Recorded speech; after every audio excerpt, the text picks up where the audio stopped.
Welcome to the Nick Bryant podcast. Today I have a special guest, Kendzior. So I've even gotten a haircut and I took my weekly shower today because Sarah's such a wonderful guest.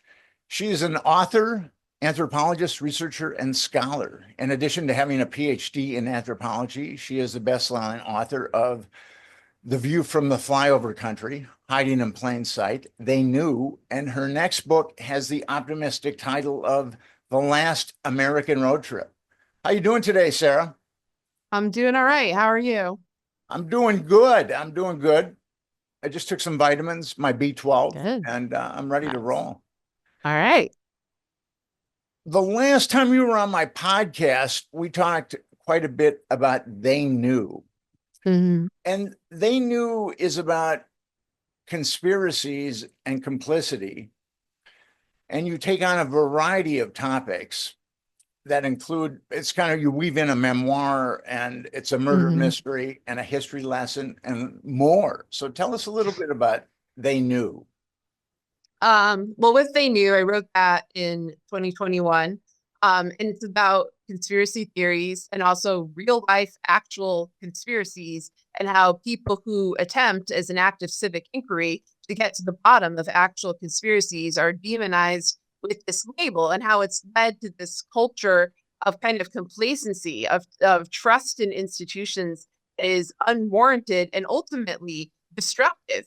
Because when you have that kind of instinctual, I must shoot down this theory because it makes me sound like Alex Jones or it makes me sound like some sort of other, malicious or scorned individual. You end up, being less informed about what's actually going on in your country and less apt to combat the threats that, we collectively face as a nation. And so I was hoping when I wrote that, it came out in 2022, that it would kind of spur some reevaluation about a lot of corruption, especially within our government over the last 40 years, from the Reagan era onward.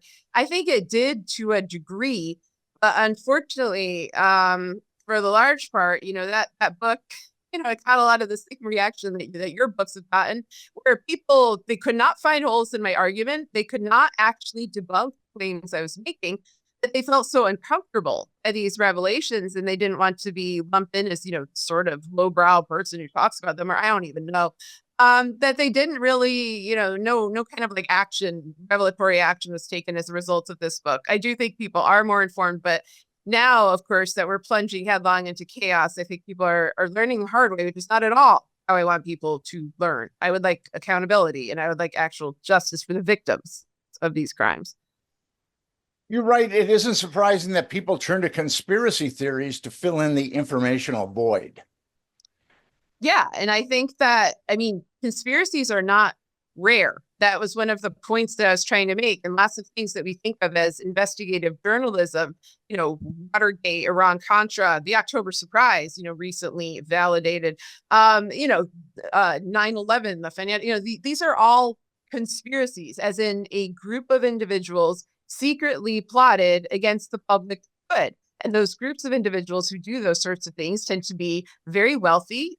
They have media connections, political connections. It's easy for them to carry off these kinds of criminal plots. Epstein and Maxwell, which, both of us have written about quite extensively, is kind of a real case in point, because there's this myth out there that conspiracies must be impossible because people can't keep their mouths shut for such a long time. They really can. And they also are very good at demonizing and ostracizing the people who do try to get to the bottom of this. So, of course, when there are real conspiracies and when there is a dearth of information, when there are holes in the narrative, I think it is natural for people to want to fill in those gaps with whatever material is there. And a big difference between 2021, when I wrote They Knew, and now is that I had a lot more information at my fingertips. The internet had not been enshittified, as Cory Doctorow says, to the degree it is now, where you have AI bots writing things, you have, paywalls, archives, entire websites being deleted, books difficult to order, censorship policies being enacted.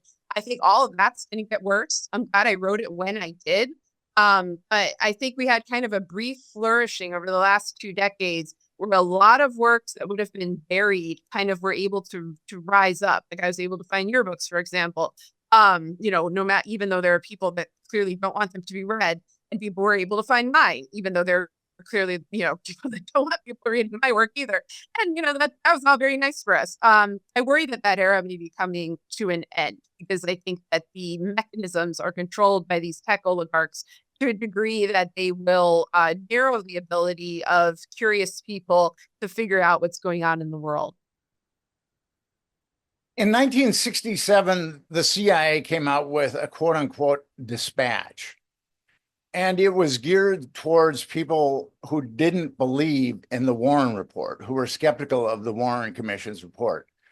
And the CIA dispatch said that we're going to place these people, or we're going to label these people as conspiracy theorists. And then there was a number of categories of how people are conspiracy theorists and basically how ignorant they are, or paranoid, or just trying to make money. And the New York Times and the Washington Post use conspiracy or conspiracy theorist about once a year prior to that dispatch. But after that dispatch, conspiracy theory and conspiracy theorists its rise has been exponential in the media. So I think whoever wrote that dispatch, I mean, his family should get royalties. That dispatch is done very, very well. Yeah. I mean, I think that in itself is the example of the actual conspiracy by actual groups. This shouldn't be so out there. We have institutions like the CIA and the FBI, other governmental bodies whose job it is to shape official narratives. I mean, that's literally what they're paid to do, and we know they're paid to do it. So it's not surprising that they would tap into this. What I think is interesting is the fear that people have of being labeled this. I don't think that this should be a scary label. I think it has to do with the fact that a lot of truly awful individuals have claimed this mantle of, I am a conspiracy theorist and I'm proud. People like Alex Jones, I see as a propagandist. I see as a hate monger and a liar. And so it's unfortunate that kind of a lot of the worst Americans have held on to this. And I think that that may be, something incredibly beneficial for those who are, perpetrators of actual conspiracies. Because, I don't feel like ashamed when people attach that label to me. And God knows for the last 3 years, when I've been saying over and over again that the DOJ is corrupt, it's not going to do anything about Trump and his criminal cohort. It's not going to actually, indict him in a meaningful way that leads to him being unable to run. You are being lied to, just like you were lied to about Mueller, Vance. The FBI itself is a criminal body that, under the guise of confidential informants, basically streamlines organized crime. And it's been doing that since the Hoover era. And this is all stuff that can be proven. And I would just get the same old stuff thrown at me, conspiracy theorist over and over again. And I'm like, oh, are you referring to my best-selling award-nominated book about conspiracy theories? And they were not. But, it's frustrating that I broke down just what you were saying, the mechanisms of the way that this is used in such a pejorative way to shut people up. And I explained that when this is being used, that is the intent. And yet they just glided right over that and kept trying to smack me with that label. And I'm like, yeah, call me what you will. At least I'm not lying. Like, at least I care about what happens to other people and to innocent people and to children. And to others who you seem to just dismiss as, pawns in some sort of game that we're not supposed to question. Like, this isn't a game. This is our life. This is our, civil society. This is our government. As citizens, we deserve to know about it. I don't think that's a wild, crazy notion. I think that's responsible. Last week, Pam Bondi was going to release the Epstein list, which there isn't an Epstein list. Yes. Now, I know that there's Epstein files, but there isn't like a list. And the closest we've come to a list is the Black Book that I put on the internet in 2015. And there are a number of perpetrators in the Black Book. And I also put up flight logs where there are a number of perpetrators there. No one has been indicted for any crimes relating to the molestation of children. But what Bondi released just backfired spectacularly with both the left and the right. People want to know, people want answers. What went on here? Why were all these kids molested with impunity? So she came out after that and said that she will release all Epstein documents that aren't related to national security. Now, how is a bunch of child molesters, how can that be related to national security? That in and of itself is a very problematic statement. Yeah, absolutely. And one would hope more people would follow up on that and make the connection that the Epstein case, in addition to being a case of rape and torture and abuse, is also an espionage case and always has been. And it's a mafia criminal case, and it always has been. And people have known that for several decades. He knew that when he was first indicted in the 2000s. Yeah, you see a lot of these, big elite players partying with him afterwards, after the indictment, after they knew he was a child predator. They still felt like it was fine to socialize and to befriend him, to take money for him, to have their institutions backed by him. And the fact that she kind of is, I think, inadvertently blurted out that yes, this is a national security issue, it reminds me of what Alex Acosta said, about Epstein, that this is, he said the same thing, that it's a national security issue. What he did not specify was which nation. And I think that that's really the seminal point. I mean, it's obviously the US, but, Epstein and Maxwell were connected to Israel, connected to Saudi Arabia, connected to Russia. This is, as I've said many times, a transnational crime syndicate has enormous sway over government. It's an issue of blackmail. And one thing I wonder about now is whether they're maybe broaching the Epstein issue. I think one, to try to shut up people that have interest in it, because as you noted, this crosses political lines. This goes all the way across the political spectrum. Nobody likes Jeffrey Epstein, except for, of course, people in our government or corporations who are just perfectly fine working with him. Everyone wants to know the truth. I worry that if there are, for example, tapes, that we have reached this point where it is so easy for the average person to make AI, to make fake videos, that they will instantly be questioned. The veracity of them would not be as easily accepted as if say it came out 10 years ago and people lacked the capacity to make realistic, AI. I think even if it is released by this administration, it will be very difficult to trust it, especially given that, of course, Trump is on, the list of people who was accused of rape by an Epstein victim, and he's surrounded by people. His lawyer was Alan Dershowitz, who is also Epstein's lawyer. There's a lot of overlap within these circles. So I would be hesitant to trust whatever we see. And I think they love that. I think they love that we are at the point where even if more information is available, technology has advanced to the point that we won't know what to do with it, how to parse it, how to make sure that what we're seeing is accurate.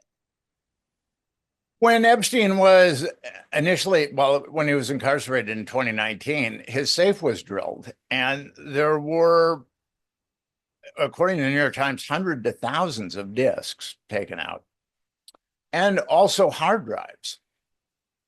So that is the Epstein list, is those disks and hard drives. And they found a huge cache of child rape material. And the media has really, I've been really troubled by the media's response to Epstein. No one in the mainstream media has called for justice. No one. But you've got, according to the New York Times, maybe hundreds or thousands of images of child rape material. Has the government tried to find those kids? I mean, those kids are going to be damaged for the rest of their life. I've gotten to know some Epstein victims, and you cannot transcend that kind of damage. Those scars are going to be there forever. And you would think that the media would want to get to the bottom of it. And I know that the government is really determined to cover it up, but the media has played along with the government. And that's really, really troublesome to me.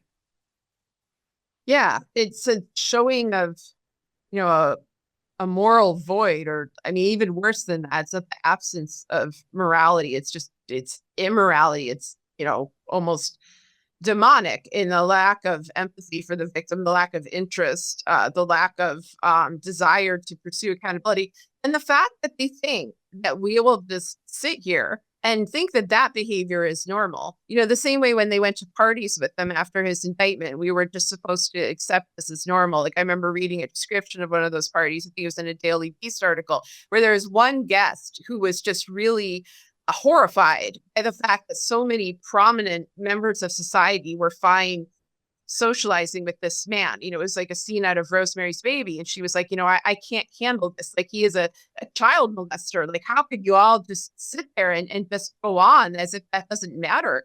But they do think it doesn't matter. And that, of course, opens the question of what else do they think doesn't matter? We know that he's not unique. In They Knew, I wrote about predecessors. I wrote about Craig Spence. I wrote about Roy Cohn.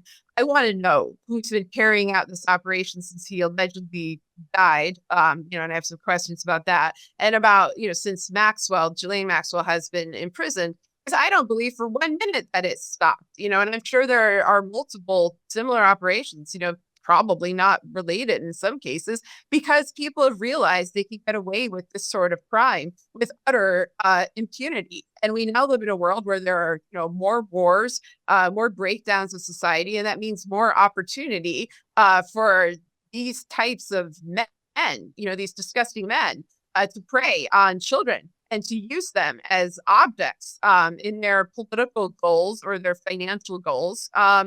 And that they even want to. I mean, I think that's the thing that I will never get my head around, no matter how hard I try. And I don't want to understand that. Like, I don't want to understand how a child predator thinks. What I want to understand is why so many of them are in the US government and have been historically, as well as in the FBI or other high positions of power, and why they seem to think that this is just some sort of ordinary aspect of life. That child rape and trafficking is just some sort of thing that we should just live with and learn to accept. It's like, of course, we're not going to accept it. What kind of person accepts that? And, the answer to that is frightening. With Epstein, you alluded to it earlier. Alexander Acosta was the U.S. attorney, and he was told that Epstein was intelligence and he had to stand down. Now, that can only emanate from one of two offices, either the presidential office or the attorney general's office. So someone very, very high on the political food chain ultimately told Acosta to stand down. And Acosta has never denied that. Even when he was booted out of the Trump administration because the hypocrites saw that he was the guy that cut Epstein the deal. I mean, I'm sure that they knew about it beforehand, but now it hit the media. So Alexander Acosta had to be excised. But even when he was giving his farewell speech, he was asked about that, and he never denied it, ever.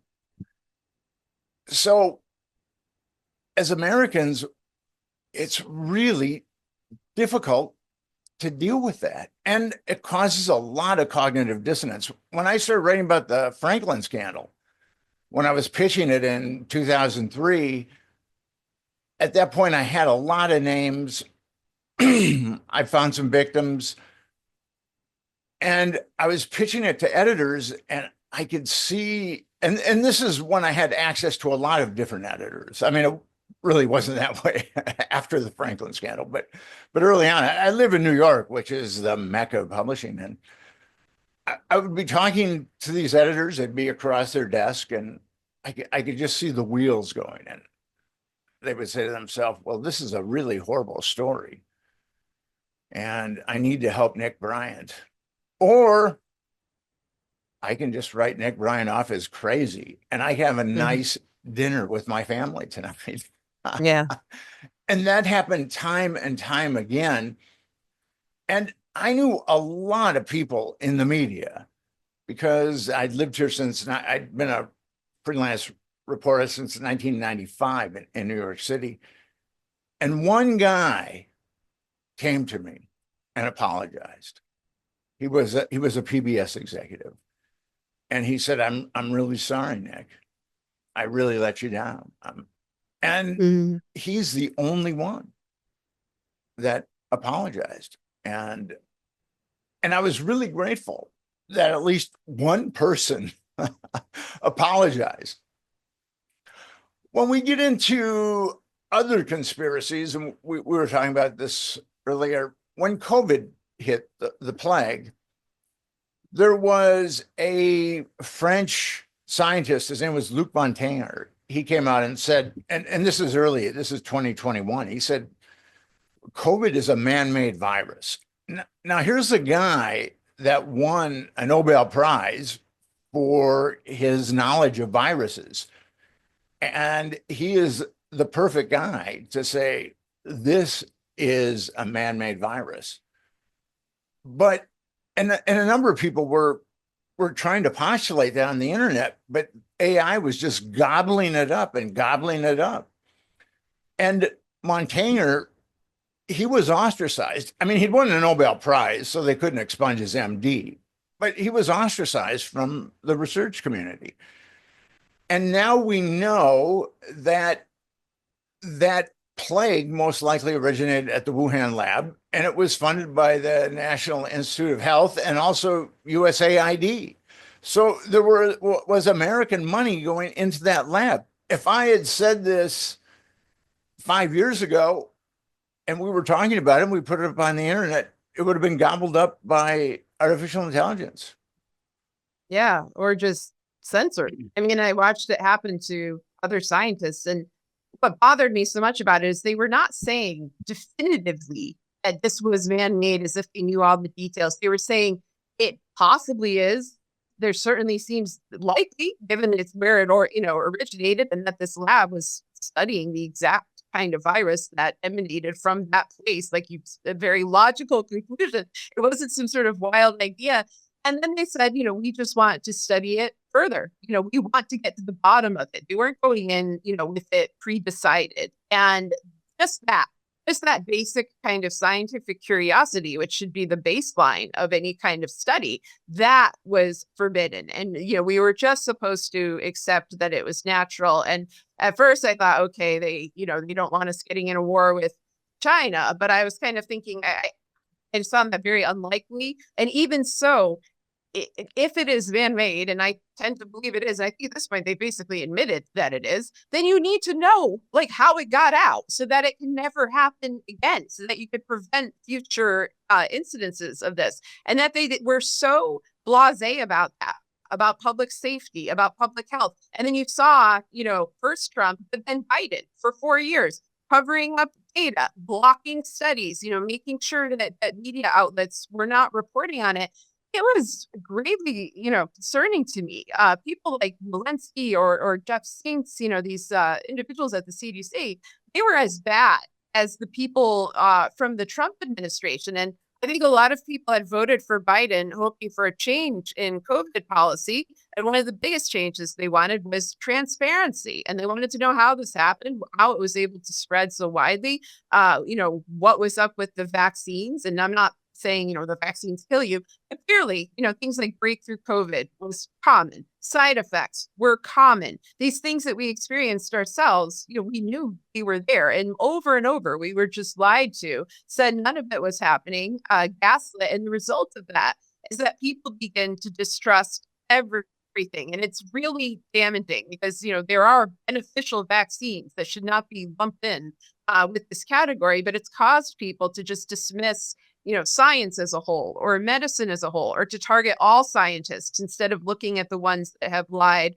or betrayed. All of it is disturbing. It mirrors a lot of what happened, I think, with the FBI and their investigations. You saw Fauci merchandise, just like you saw Mueller merchandise, and this kind of deification of somebody who should be a public servant. And I found it interesting when they dragged out Fauci, because I had just watched before that, coincidentally, a documentary about Larry Kramer in the AIDS activism movement of the 1980s, and in which he, his main enemy for that time period was Fauci. It was Fauci working on behalf of Ronald Reagan that was curtailing, research and transparency and discussion of HIV/AIDS and how it was spread and how to prevent it and what kind of medications could stop it.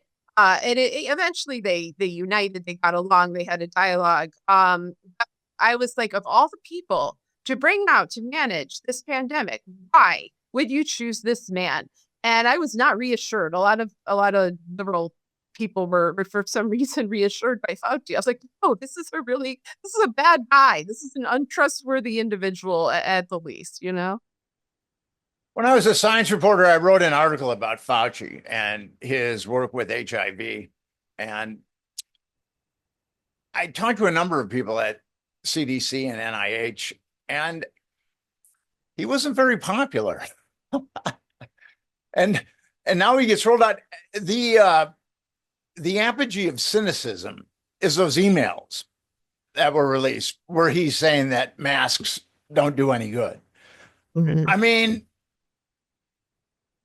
how can someone have any kind of credibility after an email like that is leaked to the public, where he's directly lying and contradicting himself? Yeah, and they did that multiple times, and it's the damage that COVID caused, socially, like to the social fabric of this country is so deep, because I think that the confusion of all of this conflicting advice, and and ordinary people were just desperate for information. They weren't necessarily going out there saying like, I'll never take a vaccine, or I hate science, or whatever. They just wanted to know more information. And part of this is because we'd already been living with big pharma saying things like, Vicodin is safe, opiates are fine. Like I live in Missouri, which was one of the central places hit by the opioid epidemic. So we had just had a decade and a half of or more of doctors and scientists lying to us about a very common drug. So of course, people who I knew, they were skeptical. It didn't mean that they weren't necessarily going to take it. They just wanted more information. But when people just asked simple questions, they were shouted down. It was assumed that they were ultra right wing, or that they loved Trump or something like that. That didn't seem to be the case at all. And then one of the worst things that I found was people taking, the virus and its spread and trying to map it onto some sort of political reality, bringing up maps of the Confederacy versus the Union in the summer of 2021 and saying, look, it's the same states. And I'm like, well, yeah, because, again, it's Missouri where I live. Delta, the first variant, emerged in Missouri. It was hot here. People were spending a lot of time inside of air conditioning. It's more likely to spread inside. And that's true of the South in general. And suddenly fall comes around. People, it gets colder. People in the North go inside, and voila, it's in the North. I'm like, this is not about, the disease doesn't have a political mentality. And also, when someone gets sick, when someone dies, you should feel sad. You should feel empathy for that. You should feel, compassion for their families. And instead, I saw all over the place this kind of glee. It's kind of like, ha ha, now you've got it. And, as if people deserved it. And, there were the kids getting sick. There were elderly people dying.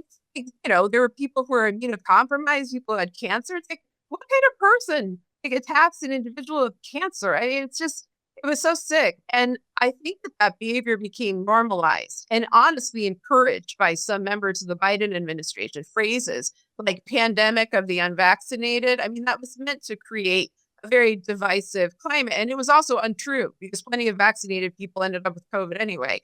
And that seemed intentional to me. And it's just really sad. Like, if we do have in our power, as a society, the ability to reverse that kind of culture of cruelty, and when people fall on hard times or get sick, to just show some basic compassion and empathy for them, and not just deep into assumptions about how they got that way. And even, however they got that way, it's still hard for them, and it's still hard for their families. And I don't know. I watched a lot of people turn, towards really horrible behavior. And I just hope that we can turn back from that kind of thing being standard in our society. Became highly politicized, and the vaccine became highly politicized too. And people thought that the people that weren't taking the vaccine were going to kill grandmother, and people that were unwilling to take the vaccine looked at people that took the vaccine as I don't know, ignorant. And it's since come out. There was a study released by Yale researchers that showed that the COVID vaccine actually does have long-term health, is injurious to certain people long-term. So, but it got rolled out so quickly, and there was such a demand that people have it. You had to have your little card, your COVID passport, and I got it early on in 2020, March of 2020. So I was like the first wave, and it did nothing to me. I mean, at least I tested positive for it, and it did nothing to me. Then I got the vaccine, which completely wiped me out for about 3 or 4 days. And then I got another variant of COVID about 2.5 years later that was brutal, that really wiped me out. And that is not how viruses work in the natural world. If you get a virus, you develop antibodies to it, and you will not get that you will not get that virus again. And people get COVID and they get it again and again. And after looking at that paper by the Yale researchers about the long-term consequences of the COVID vaccine, how many people have been hurt by that vaccine? A lot of them, I believe. Yeah, I mean, it's something I have questions about it, and people are going to be mad at me for just simply saying that I have questions, but everything you said, as well as the fact that a lot of the claims they came out with were just demonstrably untrue from the start. Breakthrough COVID is there right away. They were very adamant that, you're vaccinated, then you're fine, then this thing ends, the nightmare will be over. And then also side effects. I mean, this is like somewhat personal, but like I have endometriosis. I should not have taken that vaccine at a certain time of the month. I almost had to be hospitalized because of the vaccine. It made me extremely sick. And the only reason I wasn't hospitalized was because the hospital was overflowing with COVID patients and I couldn't get in. But I was worried I was going to die because of it. And so I had a lot of problems. And of course, Naomi Wolf came out with some claims that were true, that it does affect women differently and it should have been tested. And she was absolutely right about that.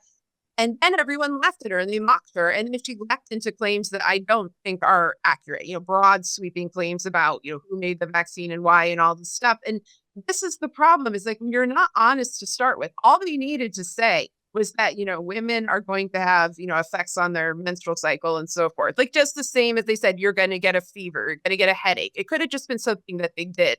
They didn't do it. And so that leads to, merited distrust. And then you also look at the companies that are making it. You look at Pfizer and at their history and at their profits and at the fact that it's advantageous for them. If we keep getting COVID over and over and over again, than if they actually cure it. And, I also was looking at the head of COVID. Well, that's actually accurate. The head of Pfizer, I think his last name was Burlos or something like that. He was speaking regularly with Netanyahu, among others, for a long time. And I'm thinking, why is he having so many? It said they talk up to 20 times a day. And this is reported in the Financial Times. This is not, some sort of internet rumor or something. And I just wondered about the nature of that. And like, why was he more close to certain world leaders than others? What kind of relationship was he having with US officials? It seems to be a different kind of vaccine for each company, with some being maybe safer than others. But what was discouraged by all was asking any kind of logical questions about this. And I really am appreciative of the scientists researching this who did come on Twitter and to other public spaces and tried to answer these questions in a calm and fact-based way, which usually meant that they admitted they did not have all the answers. They were asking many of the same questions that ordinary Americans were, and they were frustrated by the wall that had been put up, by kind of the highest levels of medical communities or by various governments that didn't allow them to pursue their research to make sure that this was safe. And that if it's not safe, well, what should we do about that? Like, what's the next step? Because the goal should just be that people don't get sick, that they don't get this terrible virus, and that they also don't get any kind of after effects from either the virus or the vaccine or the combination thereof. That's something I've wondered about, because it seems like the breakthrough COVID is much more intense than the original one, but it really also seems to vary a lot from person to person, and it's hard to generalize. That's why we need scientific studies, and we haven't had them to the extent that we should. So we've just talked about two issues, Epstein and then COVID, where it was very easy to be labeled a conspiracy theorist. But as truth has emerged, everything that I initially said about Epstein is true. And everything that, or a lot of the things that the scientists were saying about COVID, the ones that had the metal to come forward, is true, that it was in fact made in a lab, that it operates very differently than a natural virus. I was on the Sean Ryan show about 6 months ago. Sean he's a good guy. He's a conservative, and we ultimately got around to woke, and because there are extremes of woke, like men competing in women's sports. It's rare, but it's happened, and sexual predators being put in women's prisons, and I compared it to QAnon, and I said that's what happens when you've got when the extremes become the loudest. You've got woke being the loudest on the left, or listened to the most by the right, and then vice versa with QAnon. And it's a pretty big podcast, so I don't know how many of them were trolls or bots, but I was excoriated for comparing the far end of woke to QAnon. And I was called a number of negative things. I mean, a liberal apologist was one of them. And actually, some of my views are conservative and some of my views are progressive. I definitely, and ever since I started writing about the stuff that I write about, I have not been able to vote for a Republican or a Democrat. So it really shows how balkanized the right and the left are. It's so simple to divide and conquer. People have been divided and conquered. When I was growing up in Minneapolis, my best friend who lived next door, his family were Republicans and my family were Democrats. And we had no difficulties whatsoever because of our parents' differing beliefs about politics. Now it would be like, they're liberals. We can't let you hang out with them. You can't play baseball with Nick. And I think it started with Reagan, and the balkanization has just continued. What are your thoughts about that? I mean, I think that, it started with slavery and Native American genocide and real historical events that were from the foundation of our country that people should not ignore. We've had a backlash to accurate history. I also, there's right now an intense backlash against civil rights. And I think a lot of these issues are just flat out civil rights issues. It's a matter of groups that were historically marginalized, gaining ground, and people being uncomfortable with that. But I do think, in terms of your comparison to QAnon, I do think there was a weaponization of these movements. And I kind of saw this firsthand because I live in St. Louis. I covered Ferguson, and I noticed a lot of strange behavior. And, people know about COINTELPRO. They know that the FBI and other, institutions, they infiltrate these movements to try to destroy them from within so that people cannot, get their hard-earned rights. They cannot have a forthright discussion with each other. They're spied on, they're threatened. I watched that, and then also kind of the co-optation and commercialization of a lot of civil rights activism, which I think a lot of Americans found that to be very off-putting because it seemed phony, and it was phony. Like Congress, Nancy Pelosi and Kent Clough bowing down, all of these different corporations, saying, happy Juneteenth, like slavery is some sort of like feel good moment or something. Like it struck people as phony, and I think it contributed to a dismissal that was unmerited because civil rights are real. We have had a rollback of voting rights. We have had a rollback of civil rights, and now we're seeing a rollback of gay and lesbian rights. And I grew up in I was a child in the 80s. I watched how brutally those communities were treated, and it hurts my heart to see that happening again. And I really hope that progress that was made I don't know, that people just come to their senses, because I think we've seen the most nasty and virulent strains be basically by algorithms and sometimes by individuals be pushed forward, and people who just have questions or who can't easily be boxed into some sort of political viewpoint, there's assumptions being made. And, at this point, I'm more concerned with the legal ramifications. I'm very worried about the censorship that's been happening from, the new Trump administration, the inability to just talk about our own history, the pulling of textbooks and other books from schools. But yeah, it was absolutely, it was a real movement that got co-opted, and then it got weaponized. And it did that, I think, because they saw it as the government saw it as a threat, and they wanted to destroy it from within. And I think to some extent they succeeded, not completely, thankfully, but to some extent. They certainly made it seem like something it wasn't. In the 1960s, there was a tremendous infiltration of the FBI into the Ku Klux Klan, to the point where like half the Ku Klux Klan were FBI informants. And I think that that's just something that stayed with us. Of course, the government will deny that there's no Operation Chaos or any of the things that are used to shred our constitutional rights.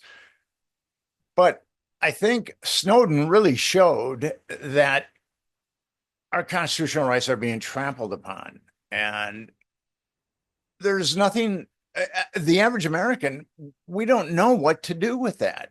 We know that the NSA has built this huge facility in Omaha or in Utah that collects everything. And I've had a couple NSA guys on my podcast, and they have both said, Bill Binney, who was a real icon at the NSA, but he made this program that can collect anything or everything. But he said that he didn't feel it was right that this collected evidence or recordings on American citizens unless they were criminals. But the Bush administration said, we want to collect everything and you're fired. And the FBI really came after him. I mean, he was taking a shower one morning and the FBI showed up. He's got a towel around him, put a gun on him. And it just seems like that. How are we going to be able to transcend that? Yeah, that's a great question. Sorry, go on. The government illegally spying on us. Yeah. And it's gotten so much worse, in the years since Snowden took those documents, because you're getting this sort of hybrid of gigantic tech corporations on which people have an incredible reliance. Like it's difficult to get through everyday life, without a smartphone. There are now places that won't take cash. It's hard to get out of that grid, out of that net. And I think also people have become used to their privacy being continually violated. I think smartphones are one of the worst inventions in human history. I think, the internet's great. I love the internet, but that you can carry it around. You can film people. You can post it without their permission. You can track people. And then the fact that people voluntarily sign up for things where, their voices are being recorded, or they're putting a little pin on their location where they're going, like, I have 2 kids, and like I'm teaching them how to live without all of this, to read paper maps, to memorize phone numbers, these, I don't know what payphone they'll call people at, but, folks need to not be so independent. Like I hate this stuff so much. I get really mad about it. I hate QR codes. I hate this sort of pushing us, because I know where it's going. It's going so that in order to, get through our lives, to be able to, for example, apply for a job or go to college or, do this or that, our speech will be monitored, our behavior will be monitored, and it will be linked through technology. And then, in a sort of China style system, a social credit system, I think but their goal is to, make us believe and say certain things in order to be able to carry out basic actions like grocery shopping. They want it all hooked up. They want every aspect of our life to be combined. And I'm very committed, to separating all of that. That's one of the reasons I like living in Missouri. People make fun of me for it, but I'm like, I can get away from all of this. I can literally just, go in a cave if I want to, and you can't find me. And at least temporarily, at least until I need food or something.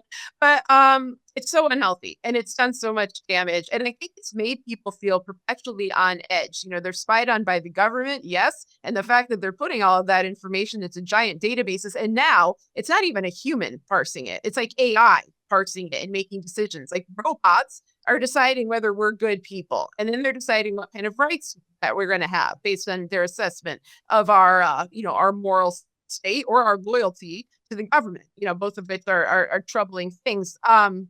And so, that's unfortunately the direction we're going. And we have to figure out a way to dodge it. The fact that there's no competing kind of tech corporation that's like, here's a phone that no one can trace, or here's, a simple product, here's something that'll bring you back to the glory days of 2005. That's not out there, that's difficult to do that, is telling. Because I think they would make a financial killing. I think that they would be incredibly profitable, but nobody's pursuing that route because they're scared of the Musks and Bezoses and all the other kind of giant monopoly tech guys of the world. Well, we've certainly got that going on, these huge oligopolies. And our government doesn't seem to be inclined to break them up with any. We've got a number of laws that we can break up monopolies and oligopolies, but the Sherman Antitrust Act doesn't seem to be used by. I think the last time the government used it was maybe against Bill Gates and at the turn of the century. Yeah. And it does really show that these people, they have money. They have so much money that they're pretty much beyond our laws. I mean, they pretty much do whatever they want to do. You've got a couple of teenage kids. What are your biggest concerns for your teenage kids? I mean, I'm concerned with the rapid political attempted dissolution of our country that's going on. I'm concerned about the attacks on free speech. I think a purposeful torpedoing of the economy that's going to create a recession and probably a depression. So there's these broad, societal concerns. But in terms of raising children, just to be good people, one of the things that I've had to be really vigorous about is just how do you tell if something is true and false, and how do you check your sources? And one of the rules we have in my house is that you will never get in trouble for showing me something you found online. Like, if you have a question about it, that is fine. Like, even if it looks bad and awful and it came up on your YouTube algorithm and you found it by mistake, you will never get in trouble for looking at something bad. But we need to talk about it. We need to talk about who made it, why, how did they want you to react, where did this come from? And, get a sense of, like, is this morally right? Is this factually accurate? That's the kind of thing I hope more parents are doing that with teenage kids, because they are just pummeled, by these algorithmic systems with content that they don't want. They're not out there looking for it. It's being shoved down their throat. And it is so much more dangerous than what I had as a kid, where, maybe I'd have too many commercials or too many magazine ads. You knew who made those. You could flip through them. You could turn them off. It is so hard because smartphones and other kinds of technology are just these intrinsic parts of their lives. Like they're asked, for example, to use Google Docs for school, which I really dislike. I keep saying, no, I want you to have a computer that is not connected to the internet. You write out your thoughts, because people need that freedom. They need that intellectual, imaginative freedom to know that they're thinking about something and no one can see it. And they have the space to work out their ideas.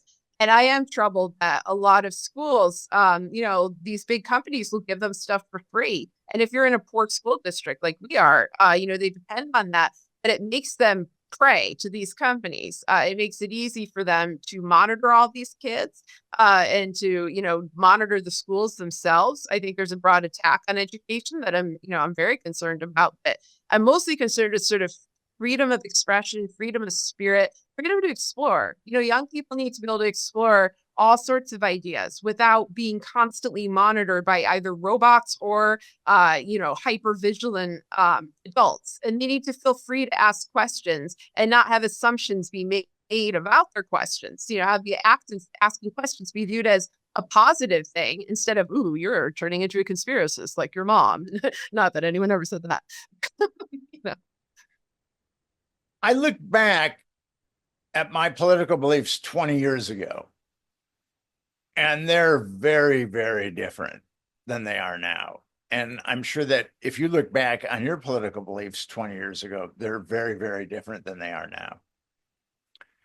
For me, once I got into the Franklin scandal, and I realized that if you cover up a crime, you're aiding and abetting that crime. Once I realized that the government or some malignant corner of the government that had a lot of power was aiding and abetting child trafficking, I thought to myself,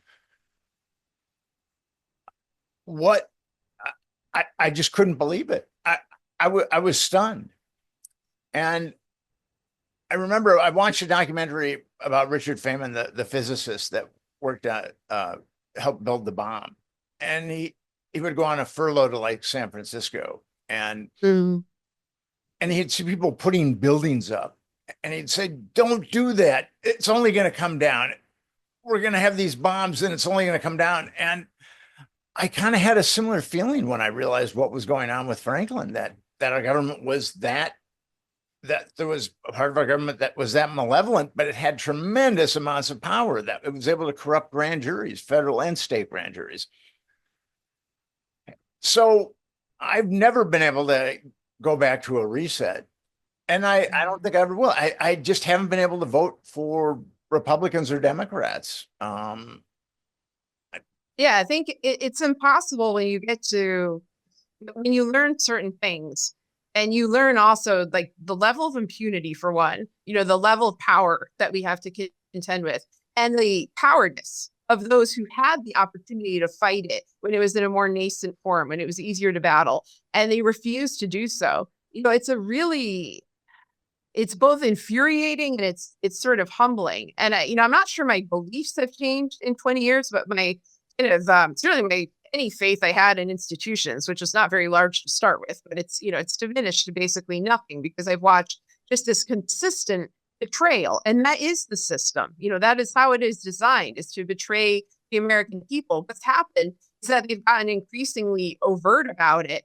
And I had a little bit of hope maybe, 5 or 6 years ago, when I thought that as a country, we were all kind of looking at this level of corruption, and regardless of, who you vote for or whatnot, things like Epstein, for example, like it's terrible that it took a figure like that to provide a unifying moment for Americans, but it did. We were all revolted. We were all disgusted, and we wanted justice for the victims.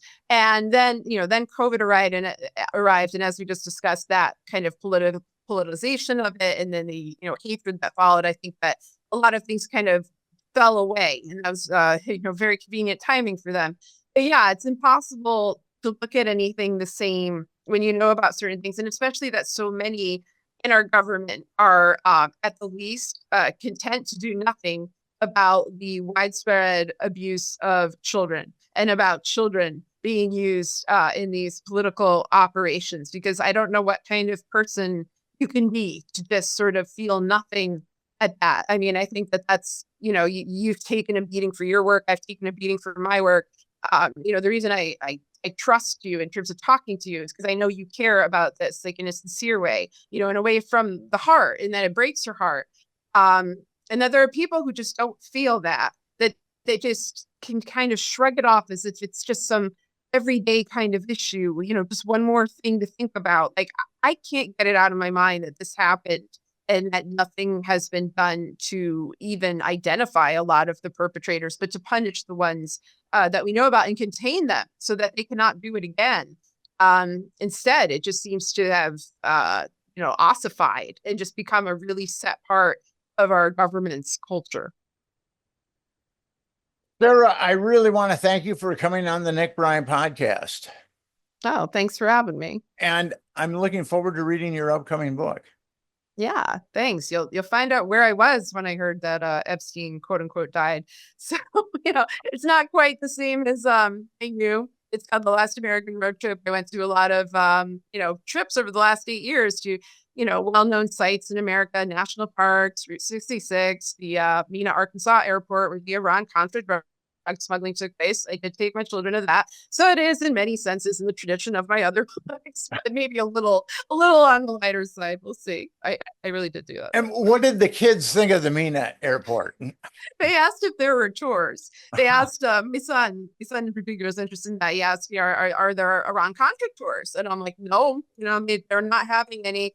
I'm like, and he was like, why? They make a lot of money. And I'm like, well, the main thing you learn on an Iran Contra tour is that there are a lot quicker ways to make a lot of money than giving an Iran Contra tour. So, it was weird to be at that site. I took them to the sites of, multiple state crimes. So it's all kind of mixed in with the beautiful scenery we were seeing. It's very surreal. This is a surreal country because there are so many wonderful, amazing things about it. Like Arkansas is a gorgeous state, but the chapter about it in the book is called Arkansas Crime Spree because I go into the long history of criminality in Arkansas. Hot Springs is a mafia den, Yeah. all this sort of stuff. And then things involving the Clinton family. We went to a lot of well-known sites. And it's just this mix of really great American people, beautiful American scenery, wonderful Southern food, and then all these terrible crimes take place there. And these crimes are, they go on and on and on. They're never really punished. They just kind of mold themselves into our political culture. And that's America for you. That's why it's sad. It's because we do have so many great things. And then we have so many terrible people in charge of them. And then they squander them and they ruin them for the rest of us. And so, our goals, I think, should be to take them back, reclaim, and keep outing them, no matter what they call it. Are you optimistic about us pulling ourselves back from the abyss? Not in a sort of structured institutional sense, but I think that people maybe will come to their senses a bit more and stop trusting people that do not merit trust. A lot of times people think I'm being cynical when I say that, but I'm not. I'm being pragmatic. Like, you've got to stop thinking that Congress, when either party is going to save you, or that Trump or that Biden or that whoever at the DOJ or FBI, like, they're not on your side. And I don't even know who you are, but I know they're not on your side because they're not on anyone's side, but they're donors and, a lot of people that are complicit in horrible state crimes that force them, even if they maybe have the potential to be good people, they're not going to be anymore because they're all basically involved in collective, blackmail and illicit knowledge. And so I do think, though, that people can be good to each other. We can be good to each other as Americans. We can be good to each other just as neighbors and friends. That's not something out of our control. That's something we could do every day. So I hope folks take that to heart. Well, have yourself a great night. You too. Thank you for having me on. Thank you for being on. Bye. Bye.